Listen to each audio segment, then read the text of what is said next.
Muy buenas tardes, bienvenidos. Huelgas en marcha. Esto que estaba recién analizando con su entrevistado en Londres, nuestra compañera Luli Trujillo.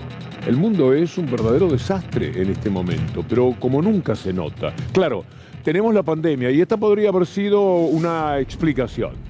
Después tenemos la guerra y es un complemento, pero por encima de todo, y más allá de la pandemia y de la guerra, lo que hay es neoliberalismo, capitalismo a ultranza, que se lleva absolutamente todo por delante, los derechos de las personas, la posibilidad de comer.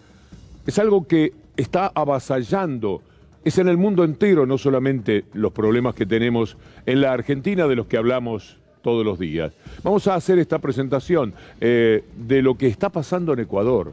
Vamos a poner estas imágenes que nos hablan, para instalarnos por un momento en América Latina, de la situación tan angustiante que se vive en ese país, precios, combustibles, salarios. Uno no sabe por dónde empezar cuando hace el análisis de una situación que ya ha cobrado heridos, un muerto y muchísimos detenidos. Una represión que, como siempre, lleva a cabo un gobierno neoliberal, que son especialistas en eso y en hambrear a la gente. No se puede más en Ecuador. Ecuador, que por otra parte es un país dolarizado, que nunca pudo salir del tema de la dolarización terrible que le infligió con la ayuda de Cavallo desde la Argentina. Y de ahí para siempre hubo sensación de crisis constante. Para colmo, quienes tienen que lidiar con esto son los neoliberales. Y estas son imágenes que se reiteran a toda hora, de día y de noche, en Ecuador. Es muy triste. No se sabe cuál es el tema fundamental. Los salarios sí, pero al lado de los salarios los precios. Salarios y precios que están atados a los combustibles. Vean ustedes lo que son estas imágenes también, donde nos encontramos con heridos, con un muerto, con lo que la represión inmediatamente genera en todos estos casos. En forma especial en América Latina. Puede decir alguien, bueno, en el mundo he visto también imágenes de este tipo, es cierto, pero donde siempre sacuden a la gente con una represión horrenda es en América Latina, porque aquí lo hacen gratis, parece que es absolutamente impune, por más que andando el tiempo, esas imágenes terminan, seguramente Ecuador seguirá ese camino, en lo que Colombia, lo que Chile, lo que Honduras, es decir, tener gobiernos que otra vez incluyen a la gente, que otra vez son progresistas, para estar un ratito, por lo menos siempre asediados, acechados por ese neoliberalismo que o es el poder político o es el poder real, pero que siempre está presente. Lo que pasa en Ecuador es atroz. Nosotros vamos a conversar con alguien que entiende de este tema, pero antes, escúchenlo a Lasso, al presidente, por supuesto decir que toda la culpa la tiene la gente, siempre igual. Su respuesta, más violencia, nuevas amenazas de atacar a Quito. No podemos permitir que unos pocos violentos impidan trabajar a millones de ecuatorianos. Hago un llamado por la paz. Tenemos que sentarnos en una mesa y juntos buscar soluciones. Verso, cuentos, historias, que sentarnos a una mesa y buscar soluciones. Con todo lo que le está pasando a Ecuador, que viene de arrastre, la victoria de este hombre es también demostrativa de cómo los pueblos se dan balas en los pies, porque de otra forma no se puede entender. Ante la conmoción social que vive Ecuador, no es el neoliberalismo el que puede salvarlos, el que va a pensar en la gente. Van a pensar primero que nada en cómo retirar sus ganancias, en cómo aumentarlas. Esto pasa en toda América Latina. Vamos a ir a los testimonios para que se entienda también del otro lado del presidente Lasso qué es lo que sucede en Ecuador. Nosotros queremos que el gobierno nacional cumpla los 10 planteamientos que hemos por ahí. Incluso nosotros ya son 3 diálogos, pero nosotros no queremos diálogo, nosotros queremos el resultado de los 10 problemas que hemos planteado. Somos ecuatorianos, somos originarios, somos propietarios y nacientes de este Ecuador querido. Por eso nosotros aspiramos y pedimos, no es como gobierno dice que somos vándalos ni cosa por el estilo. Si ellos reciben con bombas lacrimógenas, nosotros tampoco somos del todos para recibir de rodilla. Tenemos que responder con la misma altura. Por eso nosotros decimos, ojalá el gobierno central se sensibilice, asesore un poquito más, no esté metido con gente de la derecha oligárquica. Bueno, la misma historia, la derecha oligárquica, el pueblo dejado de lado, y cuando aparece el presidente es para estigmatizar a los trabajadores, a los que están hambreados, a los que no tienen absolutamente nada. Y esos son los culpables, y esos son los que se llevan todo por delante. 3 o 4 locos sueltos, y vemos miles y miles en Ecuador y en América Latina en general, como los vimos en Chile, como los vimos en Colombia, y pudieron cambiar por lo menos esta etapa de la historia de esos países. Vamos a mostrarles una placa que marca la situación que América Latina particularmente está viviendo. ¿Cuánto perdieron los salarios en el 2021? Para dar unos ejemplos, Argentina 3.4, Brasil 6.1, Perú 1.7, Paraguay 2.1, Uruguay 1.5. Todos perdieron. Y de ahí que tengamos estas huelgas en marcha que se dan en Ecuador y se dan también en distintos lugares en el viejo continente. Vamos a marcar primero la avalancha de huelgas, así lo llaman por lo que está sucediendo en estos momentos en Europa. Vamos a ir a presentar este título que hace a los paros de los trenes, de los aviones. Todo está parado en Europa a cada rato, porque no pueden vivir tampoco allí. Avalancha de huelgas en los aeropuertos de Europa en el arranque del verano. Miren qué momento tan particular. Por supuesto, los trabajadores hacen la huelga en este momento para que se nota, para que se sufra, para hacer entender que lo que pasa. No van a hacer la huelga cuando el turismo disminuye. El personal de cabina en España convoca una huelga 9 días de julio para protestar contra los bajos salarios. Si no les pagan nada, 1.000 euros, 1.200 euros, están con enormes dificultades para sobrevivir. Miren lo que pasa en Bélgica. Vamos a dar una vuelta por un país donde está el manejo de la Comunidad Económica Europea, donde parece que todo sobra. Y ahí también nos encontramos con una atrocidad en el mundo de más respeto. Están pidiendo más salario, plus de salaire, es decir, están procurando que se les entienda en sus necesidades, más salario, es decir, esta marcha con la camiseta clásica, por otra parte, de Bélgica cuando juega los campeonatos del mundo, es demostrativa de que países que parecían estar al margen de cualquier inconveniente serio desde el punto de vista social, lo están pagando de esta manera. ¿Por qué va a gobernar si no se puede garantizar a los pobres la calidad de vida? No alcancé a ver todo el cartel. Es lo que está pasando cada día en Europa. Vamos a mostrarles a ustedes ahora el Reino Unido. Recién lo mencionaba Luli, pero vale la pena machacar sobre esto que está sucediendo, porque es el capitalismo siempre, mírenlo, porque aquí quieren retornar. Y es muy bueno que entendamos qué es lo que hace el capitalismo. Empeora las situaciones y después golpea, reprime, mata y detiene a la gente. Vamos a lo que es este informe del Reino Unido. El Reino Unido afronta la mayor huelga de trenes desde hace más de 30 años. Unos 50.000 trabajadores de Network Rail y 13 operadores ferroviarios privados franquiciados están en huelga desde este martes. Piden un aumento salarial del 7% tras años de congelaciones. La empresa les ofrece un máximo del 3% y solo en el caso de que también acepten 2.500 despidos en la plantilla para conseguir un ahorro en 2 años de 2.300 millones de euros. El gobierno del primer ministro Boris Johnson ha respondido impulsando una ley que autorizaría a las empresas a contratar personal temporal para reemplazar a los huelguistas, algo que está prohibido desde 1973. Las propias voces de quienes informan desde Europa de lo que está ocurriendo. Miren ustedes, hace 30 años estas imágenes no se veían en 30 años a esta parte en el Reino Unido. Los trenes y los aviones detenidos, pero los trenes 30 años hacía que no tenían el parate que ahora se está dando allí, donde el conflicto, miren ustedes lo que es ese aeropuerto, lo que ocurre en Atenas, lo que pasa en cada uno de los lugares europeos donde la gente no puede vivir más. El capitalismo arrasó con todo, hizo tal concentración de riquezas, se quedaron con tan pocos, que a la gente no le ha quedado nada, aún en aquellos países que parece que lo tenían todo, no tenían nada todo.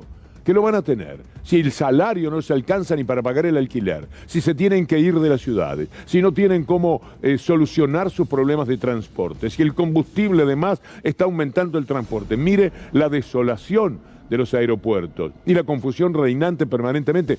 Esto sucede también en el mundo de los trenes. 30 años hace que no tenían este paro atroz que junta valijas y desesperación de toda la gente. Vamos a verlos en los aeropuertos. A trip. Harry and George are meant to be in Sao Paulo receiving medical treatment for their autism. But instead, they're sat in Heathrow's Terminal 2. I experienced something that I wouldn't believe I would ever experience with two autistic kids, special needs kids, in an airport. That little boy was shaking, and I said, please, can someone help me? Flew from Johannesburg to London hoping to get a connecting flight to Oslo in the morning, and when I arrived here, just got a text saying the flight was canceled pretty much. I haven't seen my girlfriend in 11 months and I'm proposing to her tomorrow, and I was supposed to see her this morning, so that really stinks. Bien, crucemos el Canal de la Mancha, vayamos a Francia. ¿Cuál es el panorama allí? Igual en los aeropuertos y en las estaciones de trenes. Igual la queja, igual los lamentos de miles de personas que no pueden vivir. Se ha llevado todo por delante el capitalismo. Van a decir pandemia, van a decir guerra, pero la realidad es que es la tremenda desigualdad, la brutalidad de la injusticia que han instalado en el mundo. Hace tiempo, quienes por nuestra profesión tenemos la posibilidad de viajar, venimos observando de los últimos años que no salen de los 1.000 euros, los 1.000 euristas. No hay manera de que la inmensa mayoría alcance un salario como la gente. Cuando hablamos que aquí, y lo vamos a mencionar más adelante, se necesitan 100.000 pesos para no ser pobre. Uno dice, bueno, entonces los trabajadores registrados son pobres y esto sucede por primera vez. Bueno, a ellos les está pasando hace mucho tiempo que con un salario que tomado en pesos sería una barbaridad, tomado con el costo de vida en euros, no les alcanza para sostenerse. Se van de las ciudades. Amigos periodistas con los que nos hemos tratado toda la vida, cuyo teléfono siempre fue París, cuya dirección siempre fue París, y a los que siempre podíamos encontrar, en alguna ocasión se han ido a 300, a 400, a 500 kilómetros, donde pueden pagar su alquiler. Ni hablar los que se jubilan, que naturalmente están todavía por debajo del salario ya bajo que tienen en esos países. Se lo robaron todo, se han ido quedando absolutamente con todo. Por eso es que los ricos desesperadamente dicen, menos en la Argentina, por supuesto, no Pino de la sociedad rural, no Echevere, no esa gente, no los dueños de Arcor, no los dueños de Molinos Río de la Plata, no los dueños de Telecom, es decir, Clarín, no, ellos no. Ellos al contrario, ponen sus lobistas, su Fonesto de Rioja, su Campos o el que sea para decir que de ninguna manera pueden aceptar un nuevo impuesto y que tienen 169 impuestos y mienten. Bueno, la situación aquí no permite de ninguna manera vivir, pero acá tenemos un mundo permanente de mentiras y de egoísmo. Afuera, en Estados Unidos, en Europa, hay ricos que dicen tenemos que pagar más impuestos así no podemos vivir, porque un día van a ir por ellos. No les van a alcanzar los muros detrás de los cuales se esconden, si la gente no puede más. Estas imágenes nosotros las compartimos con ustedes todos los días, procurando que entendamos qué es lo que está sucediendo y esperando el milagro de que alguna vez tomen conciencia de que no se pueden llevar por delante el derecho a la comida de la gente, que de eso finalmente estamos hablando. Del techo ya estamos prácticamente olvidados, así como Buenos Aires es expulsiva. También lo es la ciudad de París o la ciudad de Lyon, las grandes ciudades, a la periferia, al campo. Se tienen que ir, es decir, algo al revés de lo que sucedió durante siglos en el mundo. Ir a las ciudades. Ahora hay que salir porque no se puede sobrevivir en ellas, ni por los precios, ni por los salarios, ni por el transporte, ni por absolutamente nada. Mire usted lo que es en estos momentos una eurodiputada que denuncia todo lo que está pasando. Se llama Rachel Keke y vale la pena escucharla. Mais ce soir, je suis une députée, élue députée. Le mot même, je ne peux pas dire député. J'arrive pas à dire le mot député. C'est ça? Député, voilà. Je suis la voix des sans-voix. Je suis femme de chambre, femme de ménage, agent de sécurité, aide-soignante, aide à domicile. Je suis tous ces métiers invisibles. Et à l'Assemblée nationale,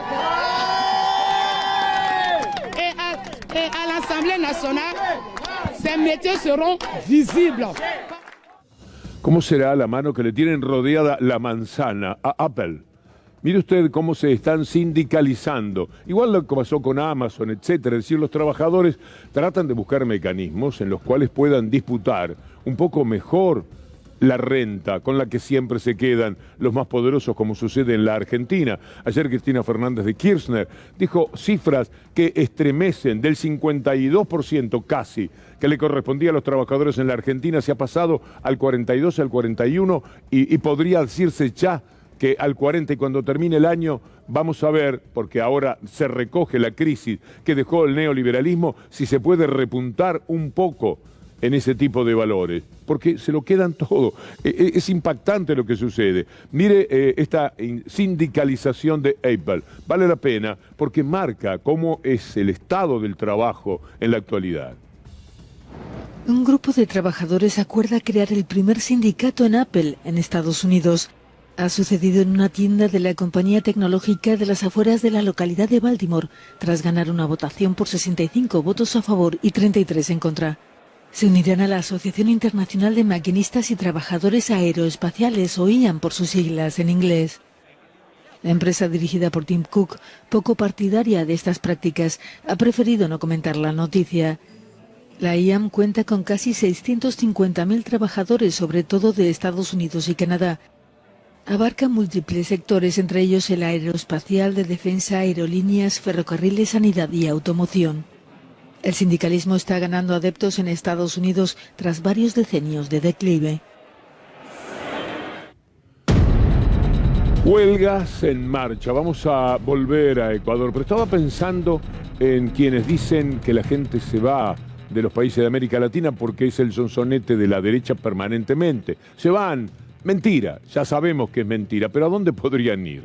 ¿Dónde les pueden dar una mano? Hubo tiempos en el 2000 en el que España estaba en una situación completamente distinta y muchísimos de los espectadores de este momento seguro que tienen sus familiares allí. Bastará que hablen, y seguramente lo están haciendo, para que vean la tremenda preocupación que se da hoy día en esos países. Volvamos a Ecuador. Lo tenemos en línea en el Zoom a Francisco Ceballos, un colega del portal público Ecuador.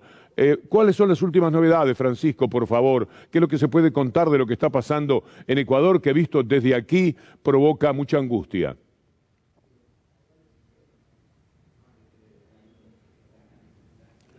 No nos está recibiendo, es decir, nosotros a él.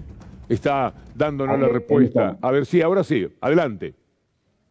Hola Víctor Hugo, amigos en Argentina, saludos cordiales a todos. Les saluda Fabricio Ceballos desde la ciudad de Quito, aquí en Ecuador. Bueno, comentarles que hay una situación sociopolítica muy intensa la que se está viviendo en estos últimos días, sobre todo en estas últimas horas, aquí en la ciudad de Quito. Hoy, en el transcurso de este día, más delegaciones de distintos pueblos indígenas de varias provincias de nuestro país han llegado acá a la ciudad capital para manifestar su descontento con las políticas y las decisiones que ha impulsado durante este año y un poco más de gobierno del presidente Guillermo Lasso Mendoza.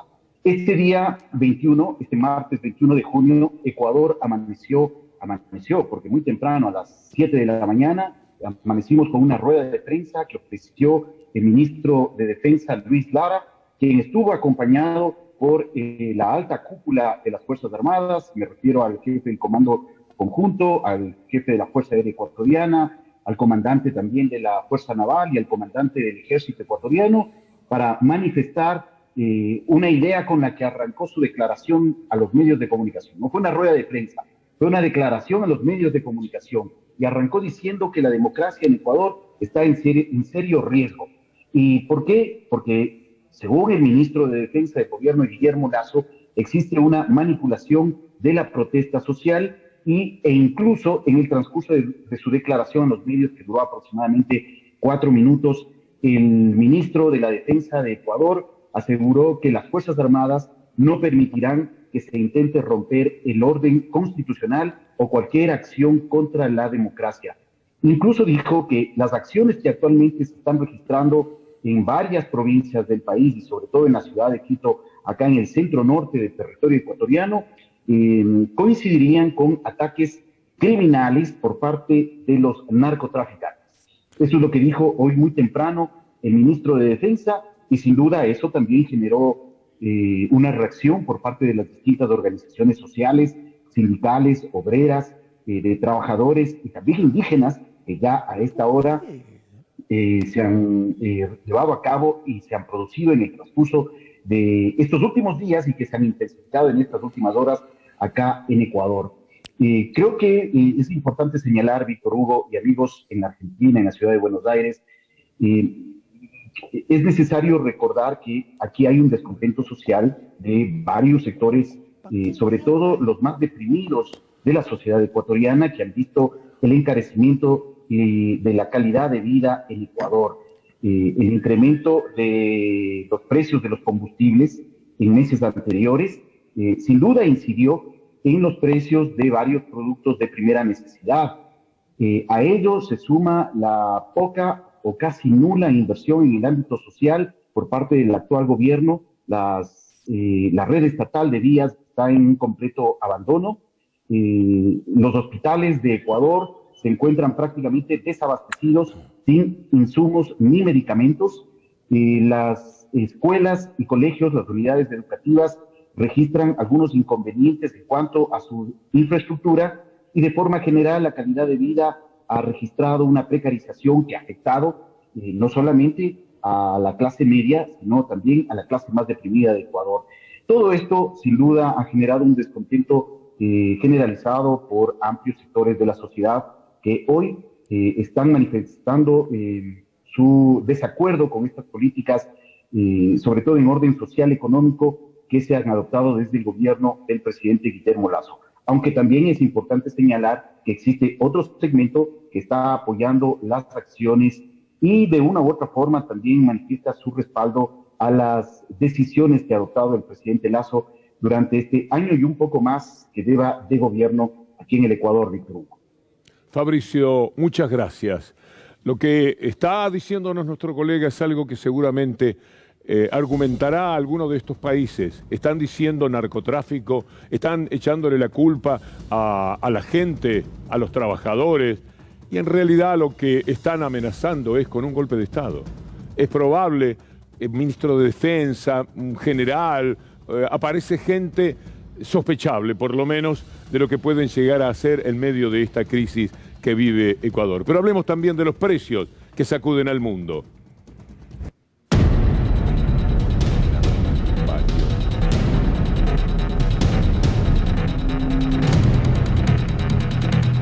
En febrero se declaró la guerra entre Rusia y Ucrania, promovida, sabemos, por Estados Unidos para sacar ventaja, alimentada por la OTAN, servil de los Estados Unidos, entidad que tiene tantos asesinatos cometidos en el mundo que son ya incontables. Por supuesto, al igual que Estados Unidos, se asombran de la guerra y denuncian que la guerra es la causante de todos los males. No, lo causante de todos los males es el capitalismo que ahora se esconde detrás de la guerra y detrás de la pandemia. Pero las consecuencias siempre son mucho más devastadoras cuando tenemos tanta injusticia, una desigualdad galopante que cada día es peor. Y esto ocurre en el mundo entero. Miren ustedes esta placa de lo que pasó a partir de febrero, a partir del momento de la guerra, los aumentos que se generaron, 31% de petróleo, 28% gas natural, 96% trigo y así sucesivamente. Biden va a hablar con los petroleros y le dice cómo es posible que ustedes estén ganando tanto, de dónde salen semejantes ganancias, cuándo van a parar de ganar y sobre todo cuándo van a repartir un poco. Biden en los Estados Unidos lo dice. Going to be sitting down with the CEOs of the major oil companies this week and try to get an explanation how they justify making $35 billion in the first quarter. They have 9,000 leases, 9,000 leases on public land, and they should either use it or lose it. And that's number one. Number two, the problem is what they've done is they've cut back on refining. And they say because they don't want to get caught in a position where eventually they're going to move to alternative energy, renewable energy, and they don't want to get stuck. Well, guess what? There's a logical transition to be made here. And I want an explanation from them as to why they aren't refining more oil. Le toman el pelo también a Biden. Las corporaciones se lo llevan puesto, me tienen que explicar, me tienen que decir, vamos a ver, basta de vamos a ver. En todos lados, en todos los países, hacen una especie de relato de una situación en la que no tienen el control de nada. Entonces, a los petroleros quiero ver por qué no están refinando, por qué está ocurriendo todo esto, por qué ganan tanto, quiero ver, ¿y qué vamos a hacer? Y cuando lo vea, ¿qué? ¿Qué medida podrá tomar? El otro día le mostrábamos a ustedes cómo Fox News, que viene a ser una especie de emporio del mal, TN más La Nación más asociados, en Fox News se reían en la cara de Biden, que además tuvo la mala suerte de caerse en bicicleta, se le dio un paseíto y se cayó de la bicicleta. Le pasa de todo, entre otras cosas más graves le pasa esto, de que los petroleros no le llevan el apunte, se le ríen en la cara. Pero piense usted que si esto lo hacen en Estados Unidos, ¿cómo no será en el resto del mundo? ¿Cuánto habrá que padecerlo? Hablemos de los aumentos y ganancias en función del petróleo. Mire esta placa para que se entienda perfectamente de qué estamos queriendo hablar todos los días. 93.000 millones en el primer trimestre de 2022, las ganancias petroleras de los Estados Unidos. A esto se refiere Biden. ¿Qué es lo que quiere ver? Si ahí tiene el número, ¿qué más quiere? Una carpetita que dice 93.000 y abre la carpetita y dice, qué barbaridad, me tienen que explicar todo esto, porque se están llevando puesto al país. ¿Qué les importa? Se ríen. Capitalismo, en estado puro, corporaciones más poderosas que el poder político, el poder real, el que representan las petroleras, al lado de Biden, es un gigante, es Goliat. Hay una película, Percy versus Goliat, que le he recomendado, está en Netflix, si mal no recuerdo, en la cual se ve en torno a Monsanto la pelea de un agricultor. Esa salió más o menos bien, vale la pena ver la película, pero hay que ver lo que son las corporaciones, la debilidad del presidente de los Estados Unidos, que para colmo también recorre el camino de vamos a ver, quiero que me expliquen, les pido que, no les pida nada, va a tener que tomar alguna decisión, aún en ese mundo tan particular del colmo del neoliberalismo que es Estados Unidos. Acompáñame ahora a lo de Petrobras, porque esto también marca el rigor que aplican permanentemente. Renunció el tercer presidente de Petrobras en la gestión de Bolsonaro. Presiones del Ejecutivo, del Congreso, para bajar el precio del combustible, y el que está allí tiene que hacer números, es funcionario, y dice, mirá, esto no da de ninguna manera, tengo que aumentarlo, y cada vez que lo aumentan, echan a uno. Precios para pocos. Permanentemente la historia es así, porque esto deriva, naturalmente, en una inflación que galopa, ante la cual el poder político va detrás, va mirando la polvareda que dejan, porque está muy lejos de poderle encontrar la vuelta. Y como ahora la inflación es un tema mundial, vamos a instalarnos por un momento en el Reino Unido.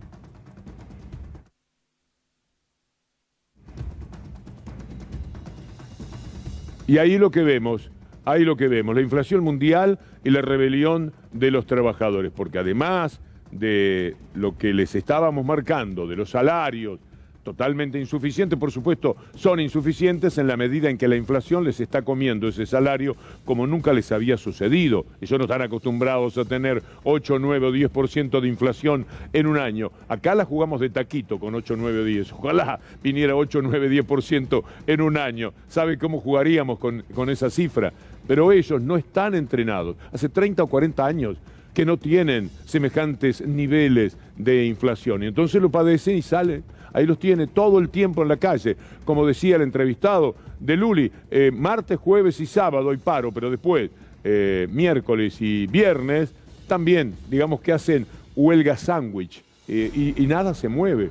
Y el país queda paralizado unos cuantos días, con unas pérdidas seguramente tremendas, pero mucho más han perdido los trabajadores en este tiempo, porque las petroleras, los que tienen la energía, los que fabrican los alimentos, se quedaron con todo, en medio de la impotencia que el capitalismo le generó a los gobiernos. Dale con la libertad de mercado, dale con que hay que asegurar los derechos adquiridos, dale con eso, metele para adelante. Y entonces lo hacen y se van quedando absolutamente con todo. Usted vio cuando le cantan la última bola, el cero, a los apostadores y los croupiers hacen con las dos manos y con un rastrillo y se llevan todo para ahí. Esto es lo que pasó en el mundo. Están pasando el rastrillo en esta mesa, en esta lotería que ellos impusieron. Pierden 36 números y gana el cero.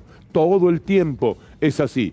arrasan con las posibilidades de cada uno que quiera apostar al derrame, de cada uno que quiera apostar a que las cosas van a mejorar, porque alguien dice, yo voy a hablar, como Biden, pobrecito, yo voy a hablar con los petroleros, a ver qué es esto de que están ganando tanto dinero, y se le ríen en la cara. Vamos a nosotros, vamos a ver qué está pasando por acá. 4.6 la canasta básica. Para que usted no diga, estamos hablando mucho de Londres, habla de lo de acá también, por supuesto.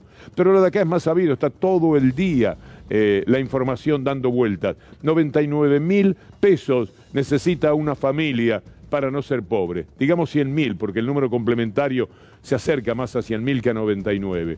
4,6% aumentó respecto a abril la necesidad de dinero para no ser pobre. Y cuando uno ve esa cifra dice, bueno, los trabajadores registrados ganan 99.000 pesos, ¿cuántos de ellos?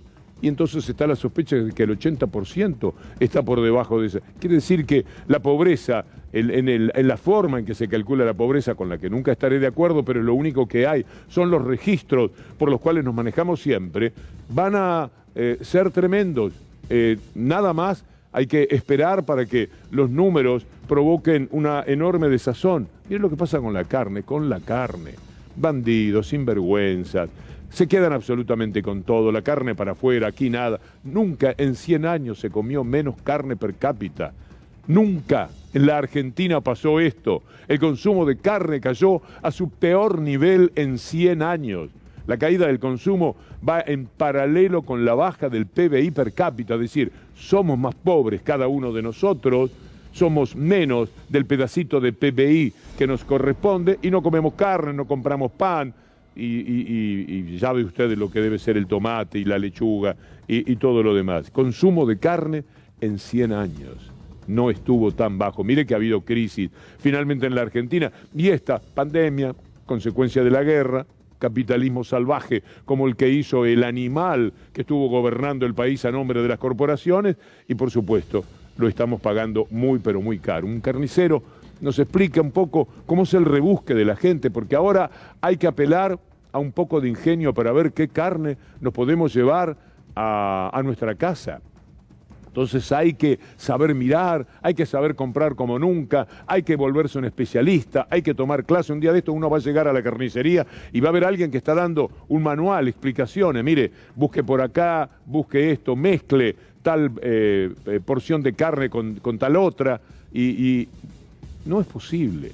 Esto está ocurriendo para ver si la gente se hace de un pedacito de carne. Veamos. Esto en último tiempo habrá aumentado como un 20% más o menos, de todo lo que sea en tema res. Ha aumentado también el pollo, un poquito del cerdo. ¿Qué corte sale más hoy por hoy? ¿O tiene más salida, más venta? Por ejemplo, los cortes más económicos son los que tienen más venta. Por ejemplo, la gente llevan, empezando por ejemplo con el osobuco, el espinazo, después van todo lo que sea pulpa, van llevando por ejemplo paleta, van llevando roast beef. Hoy en día la gente va buscando alguna estrategia para llevar alitas, van llevando los cortes más económicos, los cortes como para rendir la semana o para llegar al mes. Hay que amacarse, hay que convertirse en un especialista. ¿Sabe lo que ahora es la charla? La conversación, ¿sabes lo que compro yo? ¿Sabes cómo hago? Con la alita y no sé qué. La palabra peseto está fuera de lo que es el lenguaje cotidiano. La palabra lomo, pronunciarla, es alguien que invita a un asado, está alardeando más que si hace así con la llave de un Mercedes-Benz. Es tremendo lo que está ocurriendo con el nivel del precio de la carne. Y sabe también lo que pasa, que somos cada día más víctimas de los abusos. Cuando uno decía ayer Cristina Fernández de Kirchner que hay un festival de importaciones, ¿sabe lo que hay detrás de esas importaciones? Las ganancias enormes que hacen con el dólar. Usted como ciudadano y yo desde aquí no lo entendemos demasiado porque no sabemos de esa maniobra, pero sabe cómo la entienden ellos y cómo la hacen con el dólar oficial, cotejándolo con el dólar blue y en esa brecha cómo se meten para hacer diferencias en función de importaciones que o no se hacen o que son truchas y tantas otras trampas. Ahora Scioli, el nuevo ministro, sale a dar pelea, va a intervenir para frenar esas importaciones especulativas. ¿No será tarde? ¿Ya no habrán hecho muchos negocios? y a los que aprovechan el doble tipo de cambio, lo que les estábamos diciendo justamente. Consideró Scioli, cuando hay importaciones especulativas para acumular stock o aprovechar el doble, ¿sabe cuánto hace que lo dijimos aquí en nuestra columna modestamente? Y no debe ser menos de 3 semanas. Ellos acumulan el stock, le mostramos unos cuadros, unas columnas, ¿para qué?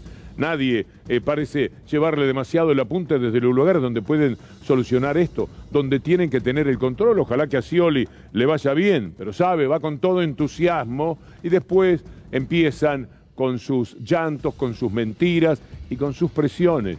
Y se hace sumamente difícil ponerle el cascabel al gato. Vamos a ver algo que dijo, además, Cristina Fernández de Kirchner ayer, sobre los jueces.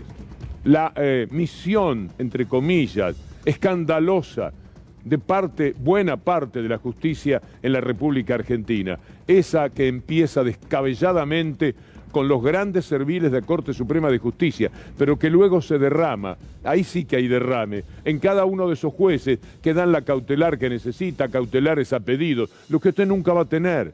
El trabajador no lo va a tener, lo dijo muy bien la vicepresidenta ayer. En cambio ellos, ¿qué cautelar quieren para cobrarnos, por ejemplo, las tarifas que se les antoja en materia de telecomunicaciones? ¿Dónde hay que conseguir una cautelar? Acá en Capital está bravo, se nota mucho. Bueno, vamos a Córdoba, un tal Busto Fierro, y meta para adelante con la cautelar. Y nos llevan puestos. Todos los días es un ataque, un avance directo, frontal, desembosado, impune, que realizan sobre los derechos de la gente. Esto decía Cristina Fernández de Kirchner ayer. Mirando, me entero que además, ¿quiénes han aparecido también en el mundo de las importaciones? Los jueces y los fiscales. Ajá. Miren, les voy a dar un dato. Entre enero del 21 y marzo del 22 salieron del país 1.847, creo, si mal no recuerdo, después lo voy a mirar, millones de dólares de importaciones autorizadas por jueces y fiscales, con amparos, más de 6.500 expedientes judiciales de amparo. Fíjense, ¿ves? Esos jueces no siguen la doctrina de Rosengrad, donde hay una necesidad de dólar, ahí habrá un juez y un fiscal para darle dólares a los importadores. Bueno, detrás, además, como les decía, están los jueces, está la Corte Suprema. Hoy, inmediatamente, la represalia de la Corte Suprema dio a conocer lo que tendría que haberse sabido hace 3 años. Esa pobre Corte Suprema de Justicia hoy determinó que en la causa vialidad se rechacen los planteos de Cristina Fernández de Kirchner. Por ejemplo, el planteo de Cristina Fernández es: actuó Borinsky, actuó Hornos, actuaron y estaban al mismo tiempo sentados a la mesa en Olivos y en la Casa Rosada con el presidente de entonces que vivía deseoso de ponerme presa. Eso no vale. La Corte le dijo, no está aprobado. No podemos avanzar sobre ese tema. Nunca se hicieron las pericias correspondientes que podrían determinar si había diferencias, nada. Van al juicio oral con nada. Al juicio oral que no se animan porque pierden es el de Nisman. Ese juicio oral vio que no van, pero estos otros juicios pueden maniobrar, pueden dar vueltas. Es escandaloso lo que sucede. Mire, la Corte Suprema, vamos a verlo, lo que sucedió hace un par de años, cuando pidieron el expediente que correspondía al tribunal. Ahí está la noticia. Córdoba 24 anunciaba, la Corte pidió expediente y frenó el inicio del juicio a CFK por la obra pública. Ahí está la noticia, 14 de mayo. ¿Qué hace la mafia de Clarín inmediatamente? ¿Qué título pone? Para amedrentar, para achicar, ahí está. Frenaría el juicio oral a Cristina un sorpresivo pedido de la Corte. ¿Sabe cómo pusieron la cola entre las piernas esos inútiles, serviles, escandalosamente proclives al prevaricato que se da en la justicia de la Argentina? Bueno, al otro día, ¿cuál era la información? Que había devuelto la Corte el expediente. ¿Para qué lo pidió? Lo pidió. Clarín le sacó una tapa, una sola tapa, y de inmediato devolvieron el expediente. Estas cosas pasan en la Argentina, no las puede contar. Por suerte siempre recurrimos en todo lo posible a la demostración fehaciente porque si se cuenta y no le muestra a usted que Clarín en 24 horas le cambió el destino a una decisión que había tomado la Corte Suprema de Justicia, que dijo, mándeme el expediente porque eso es un mamarracho, sabemos que es un disparate. No empezaron a estudiarlo, no lo pudieron abrir, ya tenían una tapa de la mafia de Manieto y dijeron, así no se puede jugar, ¿por qué me inclinan la cancha? Y no quieren lío, ¿para qué? Si son serviles, nada más que eso. Y devolvieron el expediente. Y hoy, acto seguido, a lo que dijo esta señora, por supuesto, el fallo totalmente en contra. Precios para pocos. Alberto Fernández pensó en algo que, bueno, puede ser útil. Pero atención, hay que hacerlo rápido. Hablamos de una empresa nacional de alimentos. Se habló mucho de Vicentín en estos días. ¿Hay algo para hacer con Vicentín? Sí, hay algo para hacer con Vicentín. Se puede tener un elemento testigo para que las otras cerealeras y demás sepan que el Estado conoce el volumen de los negocios que se realizan. No, ellos van a pedir inmediatamente el Estado libre. Son delincuentes en el fondo y van a proceder de esa manera. Pero vayamos a una cosa que sí puede ser, pero hagámoslo rápido. No digo antes de terminar junio porque ya se va, pero que sea el mes que viene, Empresa Nacional de Alimentos, para poder tratar de establecer un orden más adecuado a las necesidades de la gente. Yo creo que nosotros en materia alimenticia tenemos que hacer algo que nos permita tener como herramientas testigos, como empresas testigos, que nos permitan ir de algún modo ordenando estas cosas, interviniendo para ordenar estas cosas. No se trata ni de la Junta Nacional de Granos, se trata de buscar nuevas herramientas.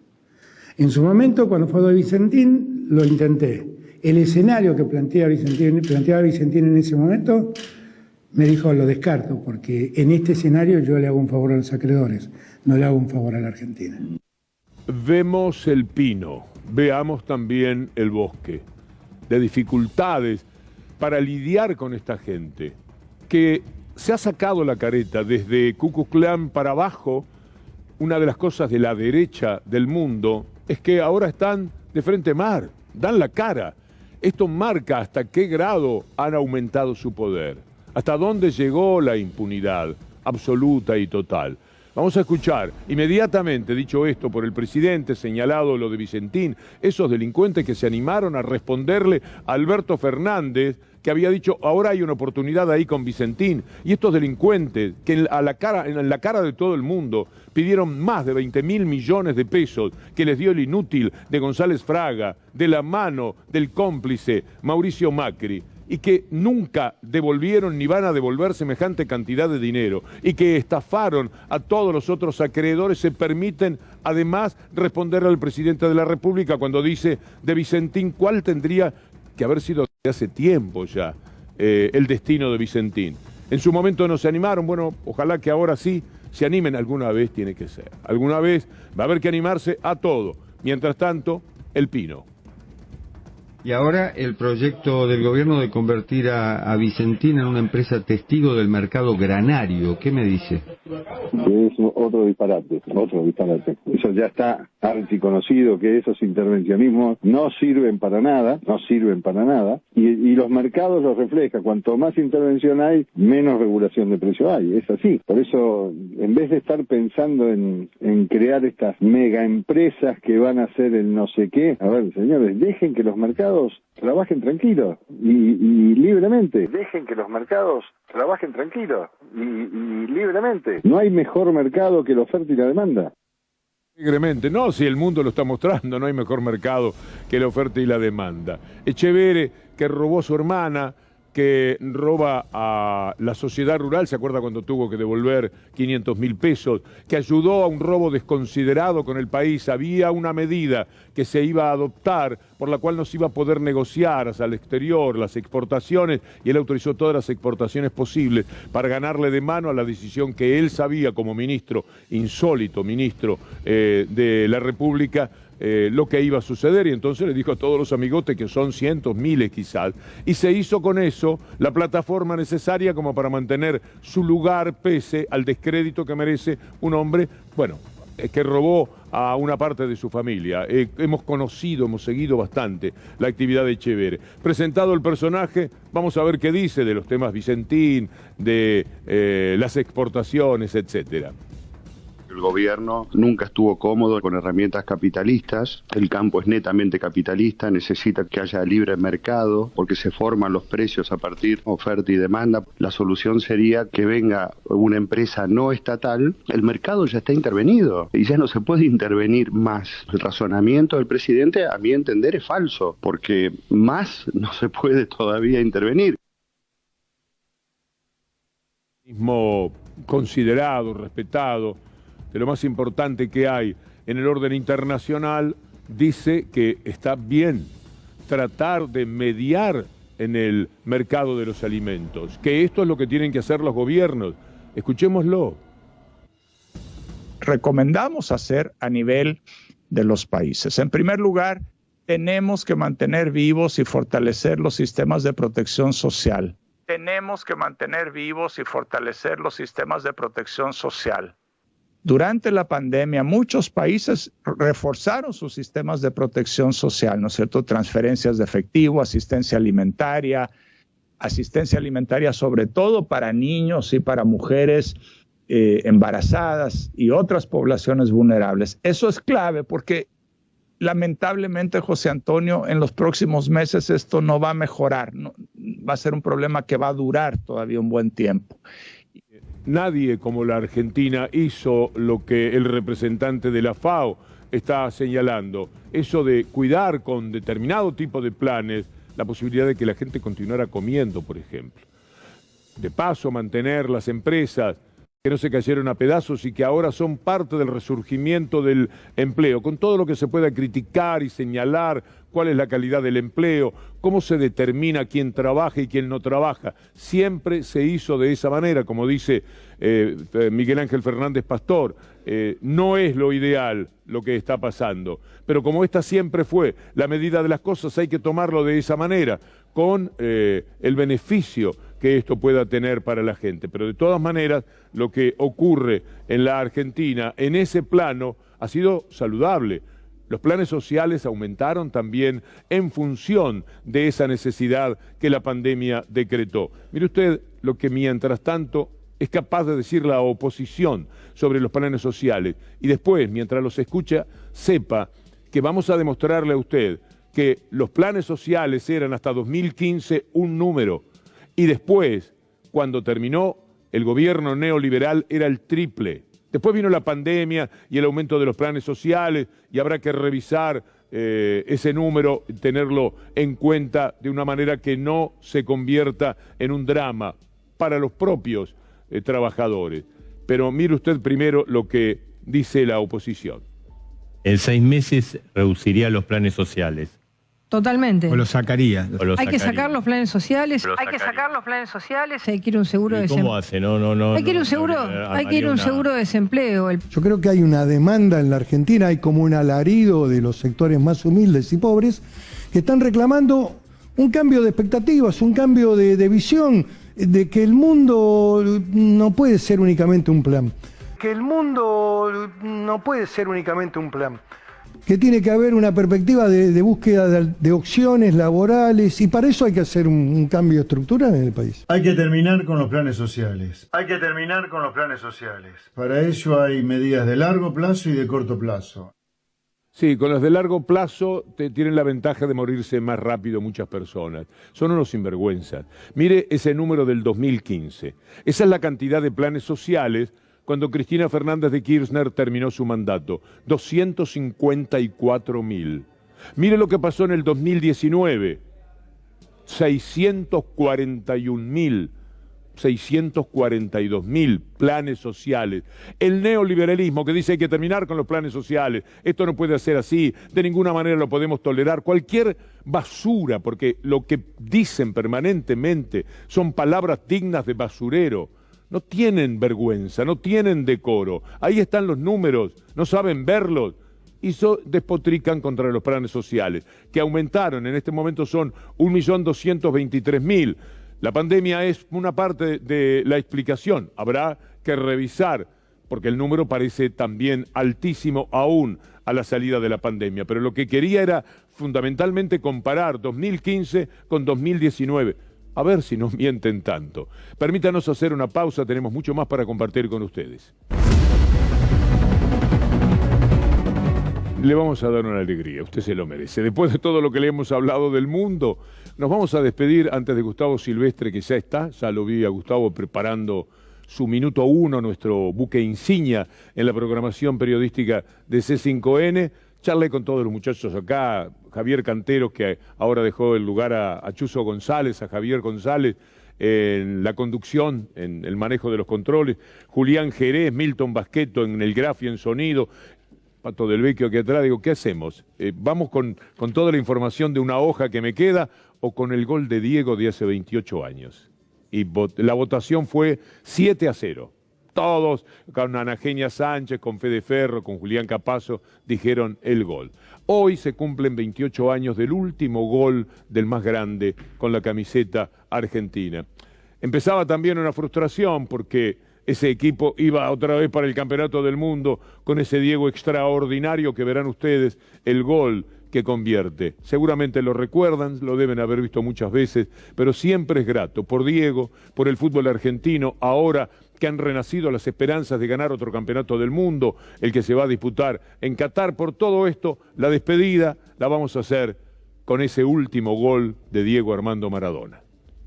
Mitropoulos va a entrar en Grecia, la pelota para Maradona, tiro centro, arriba con golpe de cabeza sin alcanzar Balbo, la busca otra vez Abel en el rebote, Balbo tocándola para Redondo, Redondo para Maradona, Maradona para Redondo, Redondo para Cani, Cani para Redondo, Redondo para Maradona, Maradona en la media luna, tiró, gol, ¡gol!